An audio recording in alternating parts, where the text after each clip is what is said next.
Hello दोस्तों, good evening, Radhe Radhe. आप सभी का स्वागत है आपके अपने यूट्यूब चैनल प्रतिष्ठा हिंदी ज्ञानधारा में। तो दोस्तों, आज हम बात करेंगे भारतीय आर्य भाषा के विषय में। ठीक है, तो देर ना करते हुए क्लास की शुरुआत करते हैं। बने रहिएगा शुरू से अंत तक। और अगर कोई मेरे चैनल पे फर्स्ट टाइम आया है तो प्लीज़ आप वीडियो को पूरा देखिएगा, वीडियो को स्किप मत कीजिएगा। यहाँ से देखिएगा, प्रश्न आपके 1 या 2 नंबर के बनने वाले हैं। और ये जो मैं पढ़ने जा रही हूँ, यही इतने से ही आपका 1 नंबर का प्रश्न जरूर पूछा जाएगा। शायद ही 1 या 2 एग्जाम ऐसा हो जिसमें जो है यहाँ से प्रश्न ना बने, नहीं तो अधिकतर देखा गया है यहाँ से आपको प्रश्न देखने को मिलता है। तो बहुत ही महत्वपूर्ण है इसमें सन को याद रखना। और देखिएगा, इसमें कुछ जो है त्रुटियां भी हुई हैं इस पुस्तक में, तो इनको मैंने सुधार दिया है। तो इस चीज़ को आप लोग भी अपने पुस्तक में सुधार कर लीजिएगा और गलत चीज़ें मत याद कीजिए। जो यहाँ पे देखिए, कई पुस्तकों को मिला के फिर मैंने यहाँ पे देखा है, तो कुछ गलतियाँ थी जो कि मैंने सुधार किया है, तो आप लोग भी उस चीज़ को देखिएगा। तो क्लास की शुरुआत करते हैं। देखिएगा, भारतीय आर्य भाषा, बात करें भारतीय आर्य भाषा की तो इनके हम सबसे पहले कालक्रम को देखेंगे। कहते हैं कि भारतीय आर्य भाषा समूह को कालक्रम की दृष्टि से निम्न वर्गों में बांटा गया है। पहला है प्राचीन भारतीय आर्य भाषा। देखिए, कालक्रम की दृष्टि से इनको निम्न वर्गों में बांटा गया है भारतीय आर्य भाषा को। वो कौन कौन से निम्न वर्ग हैं? तो देखिए, 3 वर्ग हैं। एक है प्राचीन भारतीय आर्य भाषा, दूसरा है मध्यकालीन आर्य भाषा और तीसरा होता है आधुनिक भारतीय आर्य भाषा, जिसका समय 1000 से अब तक है। तो हम सबसे पहले पढ़ते हैं प्राचीन भारतीय आर्य भाषा के विषय में। तो जो प्राचीन भारतीय आर्य भाषा है, इसका जो समय है, समय ही पूछा जाता है, ध्यान रखिएगा। इसका जो समय है वो 1500 ईसा पूर्व से 500 ईसा पूर्व तक माना गया है। प्राचीन भारतीय आर्य भाषा का समय कितना है? 1500 ईसा पूर्व से 500 ईसा पूर्व तक है। अब जो प्राचीन भारतीय आर्य भाषा थी, ये 2 भागों में विभक्त हुई थी। इसका जो पहला भाग है वो है वैदिक संस्कृत। और वैदिक संस्कृत की अगर हम बात करें तो इसका जो समय है वो 1500 ईसा पूर्व से 1000 ईस्वी तक माना जाता है। किसका समय? वैदिक संस्कृत का। प्रश्न बनता है, वैदिक संस्कृत का समय कब से कब तक निर्धारित किया गया है? तो 1500 ईसा पूर्व, सबसे ध्यान दीजिएगा कि ईसा पूर्व में है कि ईस्वी में है। तो जो वैदिक संस्कृत था वो ईसा पूर्व में था। 1500 ईसा पूर्व से 1000 ईसा पूर्व तक का जो समय है वो वैदिक संस्कृत है। दूसरा है संस्कृत अथवा लौकिक संस्कृत। एक तो वैदिक संस्कृत होता है, दूसरा होता है लौकिक संस्कृत, जिसे हम संस्कृत भी कहते हैं। यानी कि जिस संस्कृत का हम लोग अध्ययन करते हैं वो है लौकिक संस्कृत। लौकिक संस्कृत के समय की बात करें तो इसका जो समय है वो 1000 ईसा पूर्व से 500 ईसा पूर्व तक माना जाता है। तो आप कह सकते हैं जो प्राचीन भारतीय आर्य भाषा है, इसका जो समय है वो ईसा पूर्व में था, यानी कि 1500 से 500। अब 1500 से 500 ईसा पूर्व में दो संस्कृतियां आई। एक तो है वैदिक संस्कृत और दूसरा है, मतलब 2 भाषाएं आई, एक वैदिक संस्कृत और दूसरा है संस्कृत तथा लौकिक संस्कृत। वैदिक का 1500 से 1000, यहाँ पे देखिए जो गलत था उसको मैंने कट कर दिया है, जो सही है मैं उसको बता रही हूँ। और लौकिक संस्कृत का 1000 ईसा पूर्व से 500 ईसा पूर्व। ये इतना क्लियर हुआ? आगे देखिएगा, दूसरा है मध्यकालीन आर्य भाषा। इसका जो समय है 500 ईसा पूर्व से 1000 ईस्वी तक माना गया है। यहाँ पे ईसा पूर्व लिखा है, यहाँ पे ईसा पूर्व नहीं होगा, यहाँ ईस्वी होगा, पूर्व को कट कर दीजिएगा। तो जो मध्यकालीन आर्य भाषा थी वो 500 ईसा पूर्व से 1000 ईस्वी तक थी। क्यों? क्योंकि देखिए 500 ईसा पूर्व तक आपका लौकिक संस्कृत चला, उसके बाद आप मध्यकाल में एंटर किए। तो मध्यकालीन आर्य भाषा जो है वो ईसा पूर्व में थी 500, लेकिन कब तक थी? 1000 ईस्वी तक थी। अब देखते हैं मध्यकालीन आर्य भाषा में कौन कौन सी भाषाएं थी। तो पहला है पाली भाषा, जिसे हम कहते हैं प्रथम प्राकृत।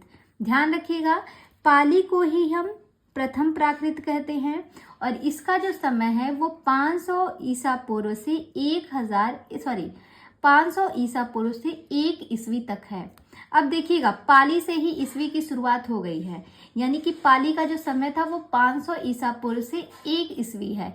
सभी में जो गैपिंग हो रही है वो 500 की गैपिंग हो रही है। 500 वर्षों की गैपिंग आप देखने को पा रहे हैं। 1500 से 1000, 500 वर्ष की गैपिंग। 1000 से 500, 500 वर्ष की गैपिंग। फिर 500 ईसा पूर्व से 1 ईस्वी, इसमें भी 500 की गैपिंग है। फिर 1 ईस्वी से 500 आगे आपको देखने को मिलेगा, यानी कि जो अंतर है सब में वो आपको बस 5500 का अंतर दिख रहा है। ठीक है, तो ये थोड़ा सा ध्यान दीजिएगा। तो पाली जो है उसे हम प्रथम प्राकृत कहते हैं। दूसरी बात करते हैं तो दूसरी जो मध्यकालीन आर्य भाषा है वो है प्राकृत भाषा, जिसे हम द्वितीय प्राकृत कहते हैं। एक चीज समझिएगा, जो प्राकृत भाषा है उसको हम द्वितीय प्राकृत कहते हैं और प्रथम प्राकृत किसे कहते हैं तो ये हम पाली को कहते हैं। कंफ्यूजन हो जाता है, यहाँ पे समझने का प्रयास कीजिएगा। और जो प्राकृत भाषा जो है इसका जो समय है वो 1 ईस्वी से 500 ईस्वी तक माना गया है। अब आप देख रहे हैं मध्यकालीन से ही ईस्वी की शुरुआत हो गई है, पाली भाषा से ही। ठीक है, तो ये चीज आप ध्यान रखिएगा कि प्राचीन में जो प्राचीन भारतीय आर्य भाषा थी उसमें जो है वो ईसा पूर्व में थी, लेकिन मध्यकालीन जो है वहां से ईस्वी की शुरुआत हो गई है। आगे देखिएगा, अगली जो भाषा है वो है अपभ्रंश। अपभ्रंश को हम कहते हैं तृतीय प्राकृत। तृतीय प्राकृत की अगर हम बात करें तो इसका जो समय है वो 500 ईस्वी से 1000 ईस्वी तक है। मतलब कि अब हम जितनी भी भाषाओं को पढ़ेंगे, जो भी समय देखेंगे वो ईस्वी में चलेगा, इसके आगे। हाँ, तो अपभ्रंश को हम तृतीय प्राकृत कहते हैं, प्राकृत को द्वितीय प्राकृत कहते हैं और पाली को हम प्रथम प्राकृत की संज्ञा देते हैं। समय, सारे नाम याद रखिएगा। समय की बात करें तो प्रथम प्राकृत 500 ईसा पूर्व से 1 ईस्वी है। द्वितीय प्राकृत 1 ईस्वी से 500 ईस्वी है। तृतीय प्राकृत 500 ईस्वी से 1000 ईस्वी तक है। तो ये मध्यकालीन आर्य भाषा का समय हो गया टोटल। अब हम तीसरे पे चलते हैं। तो तीसरा जो है वो है आधुनिक भारतीय आर्य भाषा 1000 ईस्वी से अब तक, मतलब अब तक का जो समय है ये आधुनिक भारतीय आर्य भाषा का है जिसमें हम लोग चल रहे हैं। तो ये आपको देखिए, मैं थोड़ा टाइम लेके इसको इसलिए पढ़ा रही हूँ क्योंकि यहाँ से प्रश्न आते हैं। तो जब आप चीज़ों को 2 से 3 बार सुनेंगे ना तो आपको इस वीडियो में, मतलब इस क्लास में ही आपको सारे जो सन हैं वो अच्छे से रट जाएंगे। तो ये आपको याद रखना बहुत ज़रूरी है। इतना तो आप दिमाग में एकदम बिठा लीजिएगा कि सोते जागते कोई भी अगर पूछे समय तो तुरंत आप फटाक से बता दीजिए। आगे बढ़ते हैं। अब हम क्या पढ़ते हैं, अब हम देखेंगे प्राचीन भारतीय आर्य भाषा। अभी तुम इनके कालक्रम को देखें, अब हम सबके बारे में पढ़ते हैं जहां से प्रश्न बनते हैं। तो पहला पॉइंट है कि प्राचीन भारतीय आर्य भाषा। और प्राचीन भारतीय आर्य भाषा की अगर हम बात करें तो इसमें हम पढ़ेंगे वैदिक संस्कृत को। अच्छा, वैदिक संस्कृत का समय क्या था? तो अभी हमने वैदिक संस्कृत का समय पढ़ा है। 1500 ईसा पूर्व से 1000 ईसा पूर्व तक का जो समय है ये वैदिक संस्कृत का है। तो चलिए वैदिक संस्कृत में आगे हम पढ़ते हैं कि और इसमें क्या क्या चीजें कही गई हैं। देखिएगा, प्राचीन भारतीय आर्य भाषा का प्राचीनतम नमूना वैदिक साहित्य में दिखाई देता है। वैदिक साहित्य का सृजन वैदिक संस्कृत में हुआ है। वैदिक संस्कृति को वैदिकी, वैदिक, छंदस, छांदस आदि भी कहा जाता है। तो नाम को जो जरा ध्यान दीजिएगा कि वैदिक संस्कृत जो है इसके अन्य नाम कौन कौन से हैं। इन्हें वैदिकी, वैदिक, छंदस और छांदस भी कहा जाता है। वैदिक साहित्य को 3 विभागों में वर्गीकृत किया गया है। तो वैदिक साहित्य को कितने भागों में बांटा गया है? 3 विभागों में इनको बांटा गया है। वो 3 भाग कौन कौन से हैं? संहिता, ब्राह्मण एवं उपनिषद, ये 3 हैं इनके भाग। ये ध्यान रखिएगा। तो इन्हें आप कैसे याद रख सकते हैं? अगर आप याद रखना चाहें तो इन्हें आप याद रखिएगा कि वैदिक काल में उपनिषद जो है वो ब्राह्मण के साथ था। उपनिषद ब्राह्मण के साथ था। कब? वैदिक काल में। वैदिक काल में उपनिषद जो है वो ब्राह्मण के साथ था। साथ से हो जाएगा संहिता, ब्राह्मण से ब्राह्मण, उपनिषद से उपनिषद। और किसका है? तो ये वैदिक साहित्य के 3 विभाग बताए गए हैं। तो याद हो जाएगा। सिंपल सी लाइन से आप इनको कनेक्ट करके याद रख सकते हैं। अब हम पढ़ते हैं इसके आगे, देखिएगा, क्योंकि संहिता है तो अब संहिता के बारे में पढ़ते हैं। संहिता विभाग में ऋक् संहिता, यजु संहिता, साम संहिता एवं अथर्व संहिता आते हैं। कितने संहिता आते हैं? 4। ऋक् संहिता, यजु संहिता, साम संहिता एवं अथर्व संहिता आते हैं। महत्व की दृष्टि से प्रधान ऋक् संहिता है। तो अगर चारों में कभी पूछ ले कि कौन सा प्रधान है, सर्वश्रेष्ठ है, तो वो है ऋक् संहिता। संहिता यानी कि वेद, जिन्हें हम वेद कहते हैं, ऋग्वेद, यजुर्वेद, सामवेद, अथर्ववेद। ठीक है, तो इसमें जो सबसे महत्व की दृष्टि से अगर पूछा जाए कि सबसे प्रधान कौन सा है, सबसे प्राचीन कौन सा है, तो सबसे प्राचीन यही ऋक् संहिता है, यानी कि ऋग्वेद है। और ये सबसे प्राचीन भी है, सबसे महत्वपूर्ण भी है। आगे देखिएगा, ऋक् का शाब्दिक अर्थ है स्तुति करना। ऋक् का शाब्दिक अर्थ क्या होता है? तो इसका जो शाब्दिक अर्थ होता है वो होता है स्तुति करना। ऋग्वेद में 10 मंडल, 1028 सूक्त एवं 10,462 ऋचाएं हैं। यहाँ पे देखिएगा 10,580 लिखा है, लेकिन ये गलत है। इनमें जो ऋचाओं की संख्या बताई गई है वो है 10,462। इसको आप सही कर लीजिएगा। तो ऋग्वेद में, ये लाइन अंडरलाइन करिएगा, ये प्रश्न बनता है कि ऋग्वेद में कितने मंडल थे? तो इसमें 10 मंडल हैं। कितने सूक्त हैं? तो 1028 सूक्त हैं। ऋचाओं की बात करें तो इसमें 10,462 ऋचाएं हैं। किसमें? ऋग्वेद में। तो इसको अंडरलाइन कीजिएगा। इसके सूक्त प्रायः यज्ञों के अवसर पर पढ़ने के लिए देवताओं की स्तुतियों के से संबंध रखने वाले गीतात्मक काव्य हैं।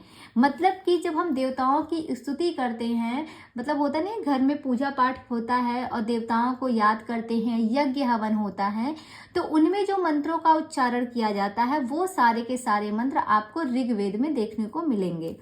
तो वो सारी सूक्तियां आपको ऋग्वेद में मिलेंगी। तो यहाँ पे दिया भी है कि इसके जो सूक्त होते हैं ऋग्वेद के, वो प्रायः यज्ञों के अवसर पर, यानी कि जो यज्ञ कराया जाता है उन अवसर पर पढ़े जाते हैं। देवताओं की स्तुतियों से संबद्ध रखने वाले गीतात्मक काव्य हैं। जब देवताओं की हम स्तुति करते हैं तो उनके संबंध में जो मंत्र पढ़ के उनकी स्तुति की जाती है, उसमें इन्हीं मंत्रों का प्रयोग किया जाता है। तो ये बात को ध्यान रखना। आगे देखिएगा, ये था ऋग्वेद के बारे में। अब यहाँ से देखिएगा यजु संहिता।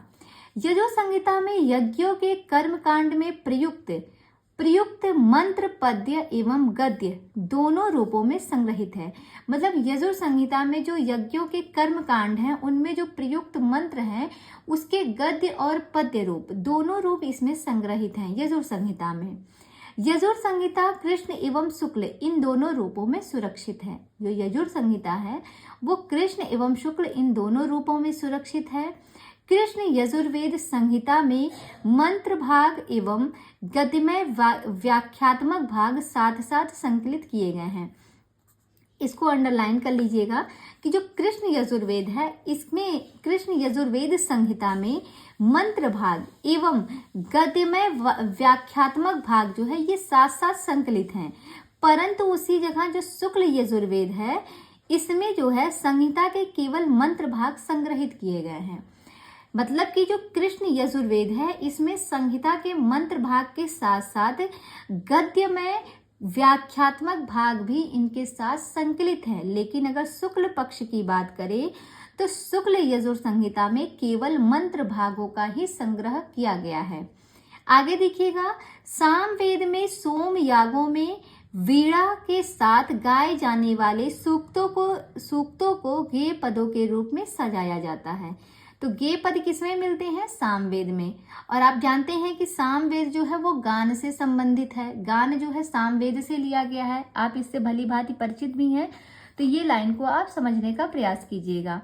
आगे देखिएगा, सामवेद में केवल 75 मंत्र ही मौलिक हैं, शेष ऋग्वेद के लिए है।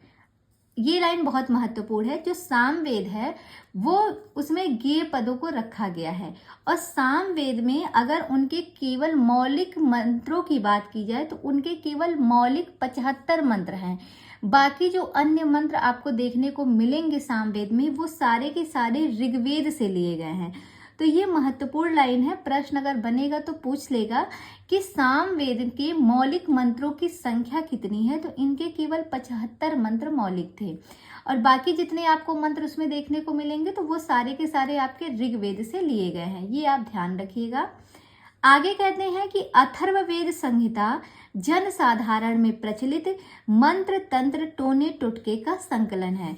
तो अथर्ववेद संहिता में क्या है, ये जो है इसमें मंत्र तंत्र टोने टोटके के बारे में बताया गया है। जो आजकल जादू टोना होता है ना, आप लोग भी जानते हैं। तो देखिए ये हमारे मतलब कहीं ना कहीं हमारे शास्त्रों में भी ये सब बातें दी गई हैं, जिस पर लोग आजकल विश्वास नहीं करते हैं, भरोसा नहीं करते हैं। तो कहीं ना कहीं करना भी नहीं चाहिए, और कहीं कहीं परिस्थितियां ऐसी आ जाती हैं कि लोगों को ना चाहते हुए भी इन पे भरोसा करना पड़ता है। तो वो देखिए जैसी परिस्थितियां हों, कह सकते हैं कुछ तो विश्वास करना पड़ता है, और बहुत जगह हम नहीं भी करते हैं विश्वास। वो सबकी अपनी अपनी राय है। आजकल साइंस की दुनिया इतनी आगे बढ़ चुकी है कि इन सब पे लोगों को भरोसा नहीं है कि ऐसी कोई चीज़ें होती हैं, पर कहीं ना कहीं इसका जिक्र हुआ है, देख सकते हैं आप। तो याद रखिएगा, अथर्ववेद संहिता में जो है मंत्र तंत्र टोने टुटके का संकलन किया गया है। तो ये हो गई संहिता के बारे में महत्वपूर्ण बातें, और जहां से प्रश्न बनते हैं उनको मैंने अंडरलाइन किया है।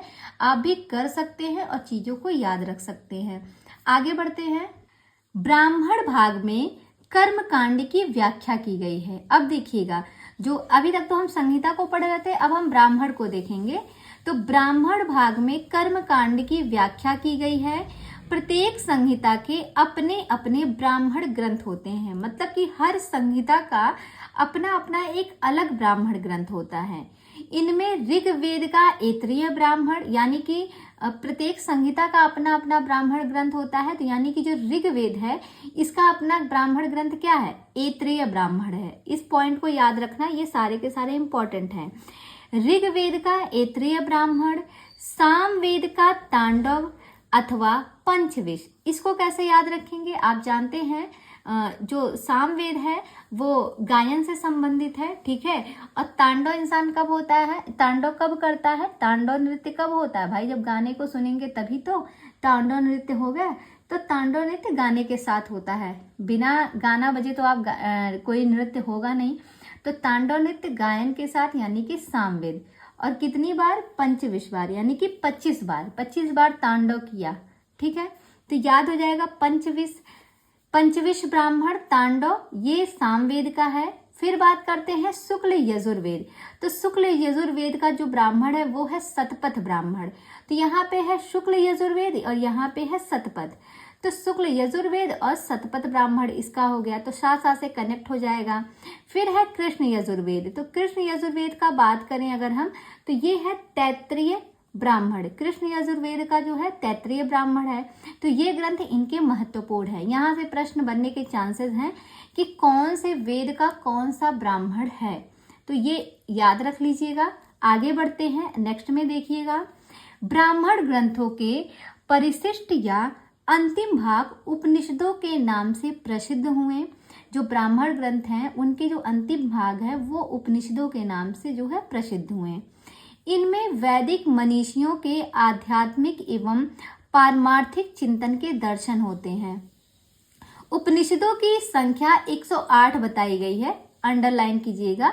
उपनिषदों की संख्या कितनी है, 108 बताई गई है, किंतु 12 उपनिषद ही मुख्य हैं। तो मुख्य रूप से कितने उपनिषद हैं, तो 12 जो है वो मुख्य रूप से उपनिषद हैं। वैसे संख्या अगर टोटल पूछी जाए तो 108 उपनिषद होते हैं। अब ये 12 उपनिषद कौन कौन से हैं, ईश, केन, कठ, प्रश्न, बृहदारण्यक, ऐतरेय, छांदोग्य, तैत्तिरीय, मुंडक, मांडुक्य, कौशितकी और श्वेताश्वेतर उपनिषद। ये सारे के सारे ये 12 उपनिषद जो हैं वो मुख्य बताए गए हैं। और टोटल संख्या कितनी होती है, तो टोटल 108 होती है। आगे देखिएगा, ऋषियों द्वारा निर्मित सूक्त दीर्घ काल तक श्रुति परंपरा में ऋषि परिवारों में सुरक्षित रखे जाते रहें, परंतु सनही सनही बोलचाल की भाषा से सूक्तों की भाषा यानी कि साहित्यिक भाषा की भिन्नता बढ़ती गई।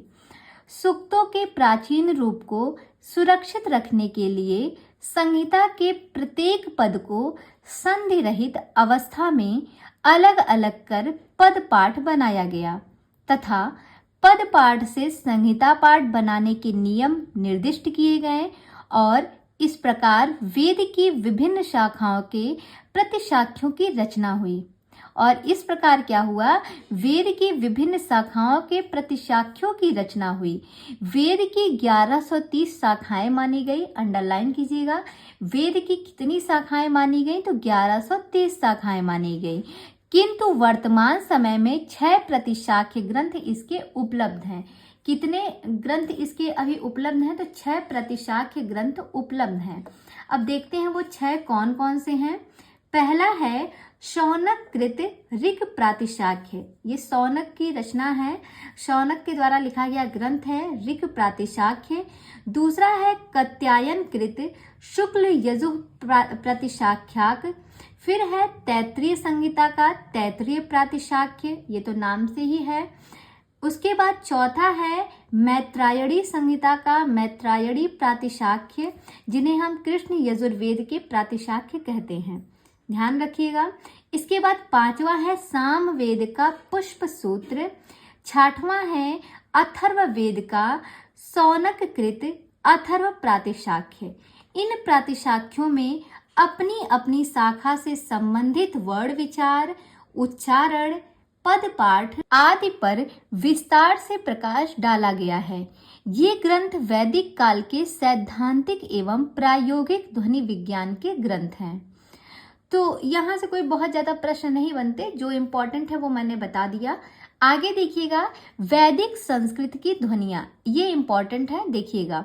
Doctor Dhirendra Verma, doctor Uday Narayan Tiwari, doctor Kapil Dev Dwivedi प्रभृति विद्वानों ने वैदिक ध्वनियों की संख्या 52 मानी है, जिसमें 13 स्वर तथा 39 व्यंजन हैं।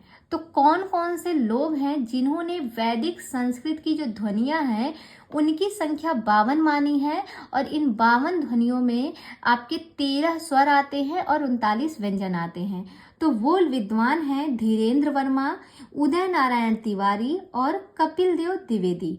अब इनको हम कैसे याद करेंगे, तो इनको हम ट्रिक के माध्यम से याद करते हैं। और ट्रिक है, आप यहाँ पे देख सकते हैं, मैंने लिखा भी है ऊपर, वो ट्रिक है, सुनिएगा। वैदिक संस्कृत की ध्वनियों का धीरे से उदय हुआ कपिल 13 स्वर से तीनों व्यंजन का। तो वैदिक संस्कृत की ध्वनियाँ, तो इससे समझ में आ जाएगा कि ये वैदिक संस्कृत की ध्वनियों के बारे में बात हो रही है। धीरे से उदय हुआ, धीरे से हो जाएगा धीरेन्द्र वर्मा, उदय से हो जाएगा उदय नारायण तिवारी, धीरे से उदय हुआ कपिल तेरे, कपिल से हो जाएगा कपिल देव द्विवेदी, और तेरे से हो जाएगा 13 स्वर से तीनों व्यंजन का। तो 13 से हो जाएगा 13 स्वर और तीनों व्यंजन का हो जाएगा, 30 से हो जाएगा 3 और 9 से हो जाएगा 9, तीनों व्यंजन यानी कि 3 और 9 व्यंजन। तो व्यंजनों की संख्या कितनी हो गई, 39 हो गई। तो इस लाइन से आपको पूरा याद हो जाएगा कि जो वैदिक संस्कृत की ध्वनियों की बात की गई है उसके मतलब किन्होंने कितना माना है। तो धीरेन्द्र वर्मा, उदय नारायण तिवारी और कपिल देव द्विवेदी ने 13 स्वर और जो है 39 व्यंजन माने हैं, और टोटल आप जोड़ लेंगे तो 52 हो जाएगी इनकी संख्या। तो इस ट्रिक से आप इनको याद रख सकते हैं। आगे देखिएगा, इसके जो आगे है, डॉक्टर हरदेव बाहरी ने वैदिक स्वरों की संख्या 14 मानी है। वैदिक ध्वनियों का वर्गीकरण निम्न ढंग से किया गया है। तो ये सारे तो 13 माने हैं, लेकिन हाँ हरदेव बाहरी जो हरदेव बाहरी हैं, इन्होंने जो वैदिक स्वर हैं इनकी संख्या 14 मानी है। ये प्रश्न बनता है, इसको आप अंडरलाइन करिएगा, याद रखिएगा कि बाकी सभी ने तो 13 मानी थी, लेकिन हरदेव बाहरी जो हैं इन्होंने वैदिक स्वरों की संख्या कितनी मान ली, 14 मान ली। इसके बाद आप देख सकते हैं वैदिक स्वर कितने हैं। तो वैदिक स्वरों की संख्या 13 है, जिसमें आपके मूल स्वर आते हैं अ आ इ ई उ ऊ री री री।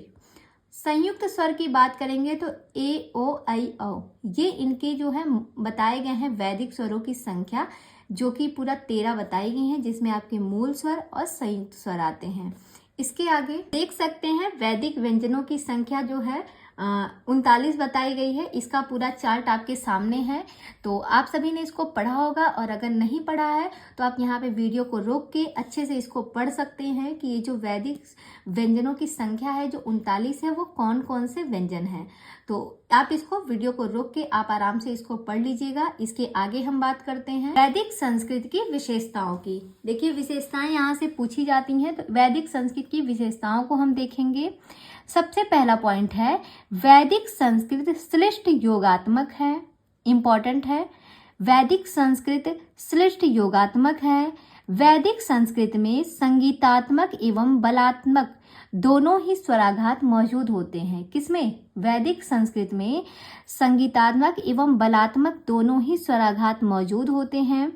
वैदिक संस्कृत में 3 लिंग, वो 3 लिंग पुल्लिंग, स्त्रीलिंग एवं नपुंसक लिंग, 3 वचन, एक वचन, द्विवचन एवं बहुवचन, 3 वाच्य, कर्तृवाच्य, कर्मवाच्य एवं भाववाच्य एवं 8 विभक्तियां कर्ता, संबोधन, कर्मकरण, संप्रदान, अपादान, संबंध, अधिकरण का प्रयोग मिलता है। मतलब कि वैदिक संस्कृत की अगर हम बात करें तो इसमें 3 लिंग हैं, 3 वचन हैं, 3 वाच्य होते हैं, 8 विभक्तियां बताई गई हैं। अगला पॉइंट है वैदिक संस्कृत में धातुओं के रूप आत्मनेय एवं परस्मय दोनों पदों में चलते हैं। आपने धातु रूप पढ़ा है, धातु रूप आप सबने पढ़ा है। अगर नहीं पढ़ा है तो मेरी आप चैनल की प्लेलिस्ट में जाइएगा, वहाँ पे आपको धातु रूप के बारे में मैंने पूरी जो है वीडियो डाली है, पढ़ाई भी है, तो आप वहाँ से पढ़ सकते हैं। तो कहते हैं जो वैदिक संस्कृत है इसमें आपको धातुओं के आत्मनेपदी और परस्मैपदी दोनों रूप मिलते हैं, और कुछ जगहों पर धातुओं के उभयपदी रूप भी मिलते थे। किसमें? वैदिक संस्कृति में। आगे देखिएगा, डॉक्टर भोलानाथ तिवारी के अनुसार वैदिक संस्कृत में केवल तत्पुरुष, कर्मधारय, बहुव्रीहि एवं द्वंद्व ये 4 ही समास मिलते हैं। यानी कि जो भोलानाथ तिवारी थे ये अव्ययी भाव समास को नहीं स्थान दिए थे, ना ही इन्होंने द्विगु समास को स्थान दिया था। इन्होंने 4 ही समास माना था, तो ये अंडरलाइन कर लीजिएगा, इंपॉर्टेंट है। वैदिक संस्कृत में जो भोलानाथ तिवारी थे उन्होंने 4 समास को ही माना था। अगला पॉइंट है वैदिक संस्कृत में काल एवं भाव यानी कि क्रियार्थ मिलाकर क्रिया के 10 प्रकार के रूपों का प्रयोग मिलता है। किसमें? वैदिक संस्कृत में। इसमें काल एवं भाव को मिला दिया जाए तो क्रिया के 10 प्रकार के रूपों का प्रयोग मिलता है। वो काल कौन कौन से हैं? तो काल की बात करेंगे तो 4 काल होते हैं, जैसे कि लट जिन्हें हम वर्तमान कहते हैं, लिट परोक्ष या संपन्न, लंग अद्यतन या संपन्न, और लुंग सामान्य भूत। ये 4 काल हैं। और भाव की बात करें तो 6 भाव हैं, जिसमें पहला है लोट, लोट यानी कि आज्ञा। दूसरा है विधिलिंग, विधिलिंग यानी कि संभावनार्थ। तीसरा है आशीर्लिंग, इच्छार्थ। चौथा है लृंग, हेतु हेतु समुद्भाव या निर्देश। 5वां है लेट, अभिप्राय। और 6वां है लिंग यानी कि निर्बंध। तो ये 6 भाव और 4 काल हैं, जिनको मिलाकर बताया गया है कि 10 प्रकार के रूपों का प्रयोग मिलता है। किसमें? वैदिक संस्कृत में। आगे देखिएगा, क्रिया के 10 काल और भाव भेद को ही लकार कहते हैं। तो आप जानते हैं लकारों की जो टोटल संख्या होती है वो 10 होती है, लेकिन जो परीक्षा में हमें पढ़ना होता है वो 5 लकार हमें पढ़ना होता है।